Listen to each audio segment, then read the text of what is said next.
a woman who's a good customer walks in the other day. She goes, "Did you guys buy the old Tizzy Malou space?" And I said, "Yeah." And she said, "I had a dog 20 years ago named Peaches." She said, "I went out of town and my friend Joan decided she would watch the dog. So it was Saturday afternoon and Joan took the dog out in the convertible. It was a beautiful day in Chicago. They're driving around. All of a sudden, Peaches is unresponsive." She goes, "Joan knew what to do. Go see our friend Bob at Granwell's Tap, which is now Tizzy Malou." I go over there, Joan goes over there, Bob runs out, tries to revive the dog to no avail. Revive the dog?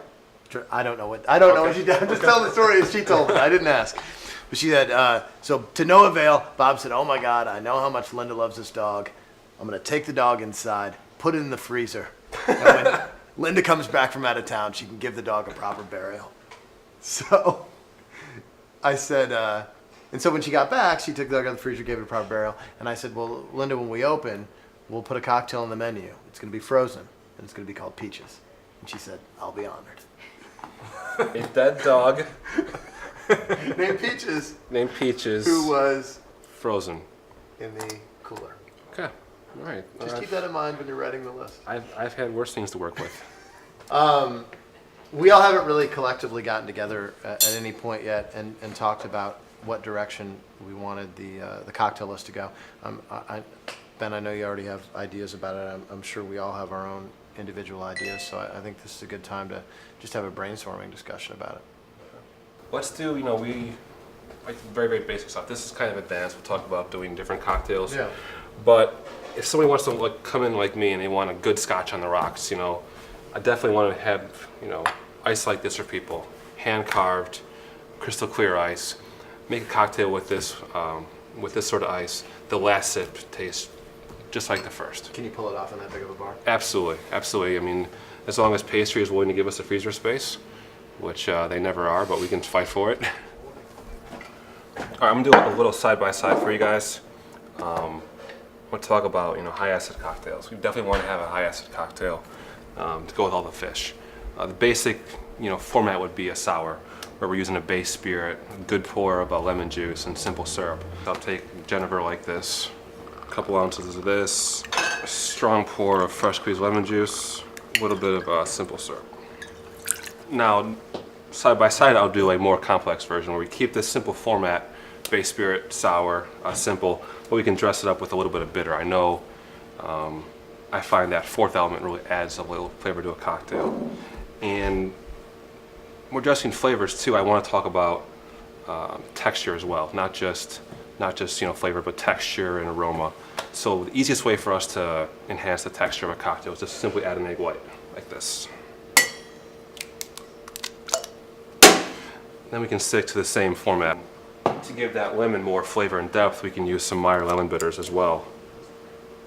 You house make the Meyer lemon bitters? These were a gift from another friend of mine who's a really talented mixologist, but we can definitely do an in-house bitters program. I'm gonna give this a quick dry shake to incorporate the egg white, and then I'll shake both these cocktails at once. What do you think of these glasses? You like them? Yeah.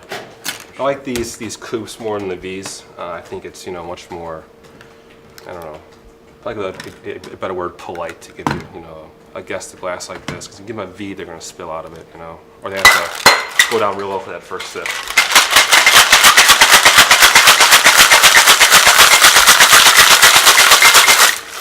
So now, breakage on those food?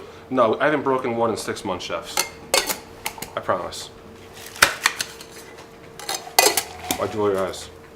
Huh? Why'd you roll your eyes?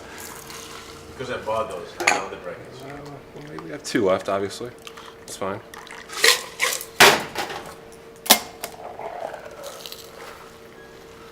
So here we have essentially the same format of cocktail. I have a Jennifer Sour. One we dress up with a little bit of bitter. We're going to give it an aromatic garnish right now. We address the mouthfeel with the egg white, give it some depth as well, some other bitters. What do you think? Try these.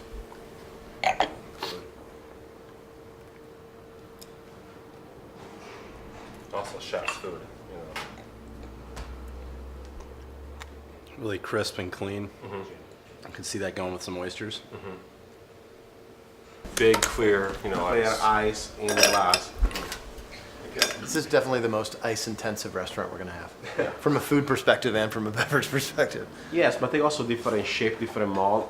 It's not so much labor involved, like, you know, the mixologist cracking the ice, but have something already made, like Yeah. in square form or round different form. molds. But also like the presentation on this one, it looked like Lake Michigan in the winter with the ice and the flavor.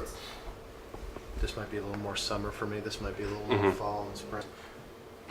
We use some bitters in the cocktail as well. It's still the same format, you know, Genever and sour. It's my kind of cocktail right there. If we were doing basic seafood, this is the way we'd do it. If you want to do, you know, chef seafood, you want to give it more depth of flavor like that.